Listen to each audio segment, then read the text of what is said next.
Pessoal, nós vamos passar agora para a análise do capítulo 2, ou seja, o nosso objetivo a partir de aqui é acompanhar como é que o processo de argumentação do autor foi sendo construído. E como vocês já estão acostumados, nós vamos fazer isso passo a passo.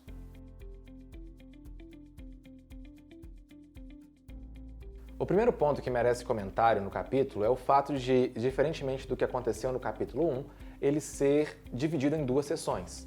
Nós temos uma primeira subdivisão, uma primeira seção que se intitula Homossexuais, Abandonado e Destituído, e uma segunda parte do capítulo que se nomeia Comunitas em Oferta.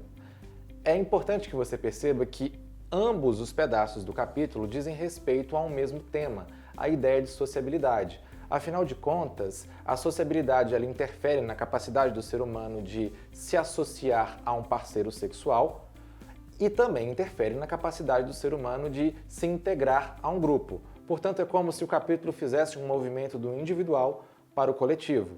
A princípio, trata da construção de um relacionamento com um parceiro sexual e, em seguida, trata da construção de um relacionamento ou da inserção em um grupo.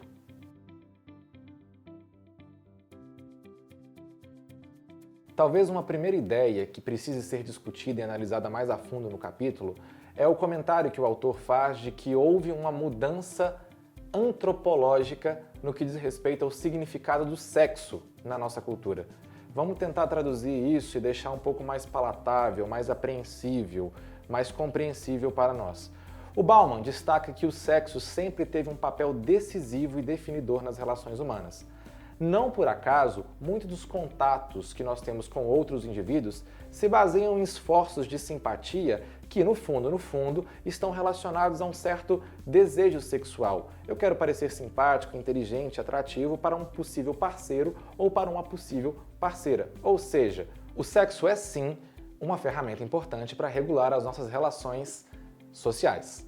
Paralelamente a isso, Bauman destaca que, do ponto de vista histórico, a ideia de sexo sempre esteve atrelada a outras ideias.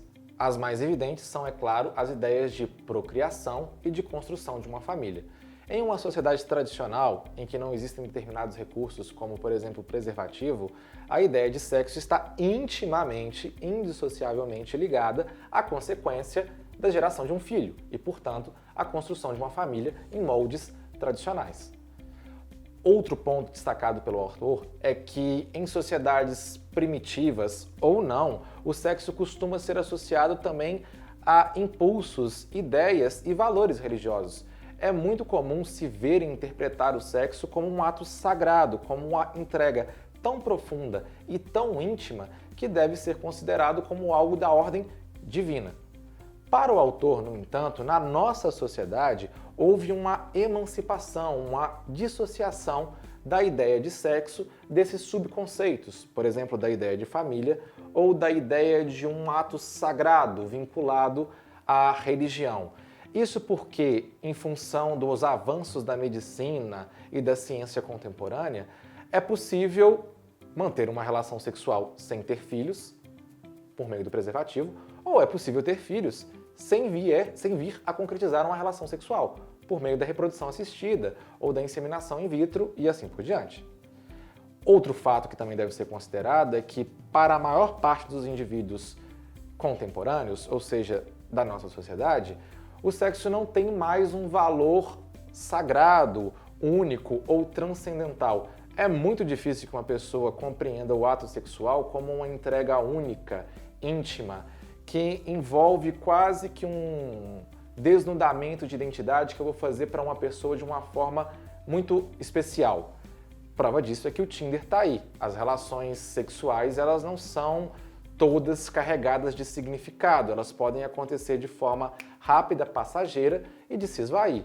O que as pessoas desejam ou pretendem é apenas prazer.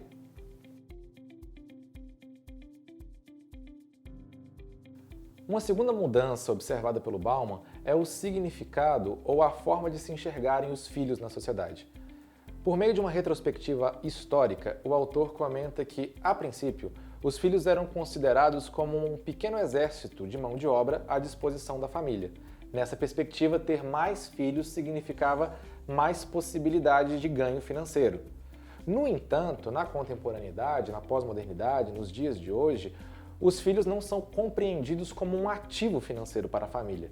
Muito antes, pelo contrário, eles são percebidos como um passivo muito negativo. Ter filhos custa caro e envolve um dispêndio não apenas de ordem econômica, mas também de ordem emocional, afetiva. Se nós considerarmos que, na perspectiva do Bauman, a modernidade líquida também é caracterizada por um alto grau de incerteza em relação ao futuro, isso também está relacionado ao fato de ter filhos. A criação de um filho também envolve outras variáveis que são percebidas como negativas na nossa sociedade.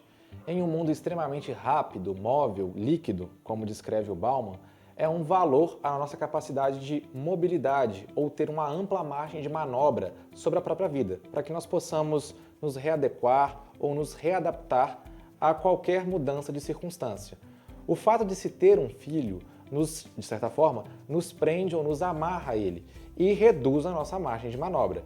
Isso significa que uma série de escolhas e possibilidades de ordem econômica, um emprego que pudesse ser interessante, ou de ordem afetiva, um novo parceiro ou uma nova parceira, passam a ser filtrados diante de um impeditivo que é o filho. Tudo passa a ser considerado diante disso. Justamente por isso, para o autor, se a princípio os filhos eram percebidos como uma aquisição desejável para a família, na contemporaneidade, eles passam a ser percebidos como um ônus ou um importante risco a ser considerado na rota de cálculos dessa família.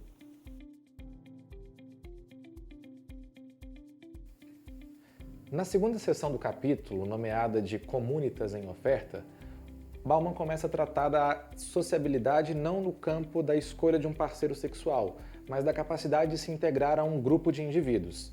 E para iniciar essa discussão, ele trata do impacto da conectividade, ou seja, da era digital. Para o autor é impossível deixar de considerar o fato de que, por meio das redes digitais, nunca se está fora, ou longe, ou distante de algo.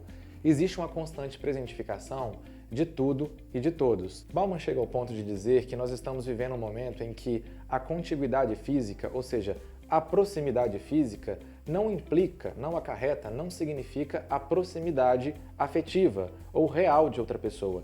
E exemplos que ele dá disso muito claros são o fato de uma pessoa poder estar conectada afetivamente a alguém muito distante do ponto de vista espacial, um namorado ou um amigo que está longe, e poder estar presencialmente ao lado de um familiar ou de um amigo e, no entanto, não se integrar ou não se envolver emocionalmente com o seu entorno espacial.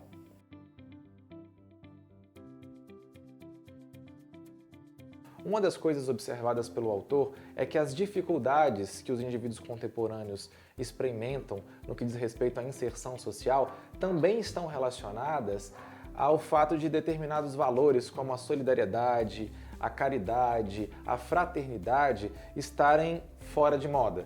E não necessariamente fora de moda porque os indivíduos os desprezem, mas sim porque dentro do nosso modelo de vida, invadido por critérios econômicos, nós passamos a medir as nossas relações de troca afetiva por critérios de ordem financeira, o que eu ganho, o que eu perco. E isso faz com que os indivíduos tenham extrema dificuldade de se relacionarem com base em outra linguagem que não seja estritamente financeira. Para o autor, o resgate de certos valores como a solidariedade, a caridade, a fraternidade é extremamente importante porque aparece praticamente como a única possibilidade de resistir a uma lógica de mercantilização e de consumismo da vida e das relações humanas. É o que ele chama de comunitas, grupos que são formados em torno de outros ideais de afeto que não uma troca estritamente financeira. Grupos que são associações de indivíduos que não esperam ganhar algo em troca do outro, seja uma vantagem material, seja uma indicação para um próximo emprego, seja uma posição de proximidade com outra pessoa que verdadeiramente a interessa do ponto de vista afetivo. Por isso, Bauman destaca o papel que essas organizações têm para se colocarem como barreira a uma total destruição ética do nosso mundo. E os exemplos são os mais variados possíveis, desde um grupo de missionários ou de evangelizadores da igreja, que a princípio não estão em busca de uma de uma compensação econômica para suas ações, para um movimento de ativistas negros que estão todos reunidos ali em torno de algo que pode, inclusive, afetar a posição socioeconômica daquelas pessoas, mas que elas se reúnem entre si, não porque esperam uma coisa em troca uma da outra, mas porque lutam por uma causa ou por um ideal maior.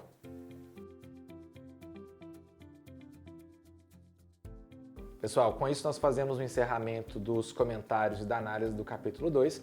Muito provavelmente você se reconheceu também mais uma vez, afinal os comentários e as considerações que o Bauman faz nos afetam de forma muito direta e nos ajudam a pensar também, de uma forma autocrítica, as relações que nós estamos construindo na nossa vida. Agora que vocês já estão mais familiarizados com a própria escrita do autor, com a sua linguagem, com seus conceitos, podem ter certeza que o capítulo 3, que é o nosso próximo ponto, vai ser bem mais fácil de ser enfrentado. E nós já temos vídeos para isso. A gente se vê!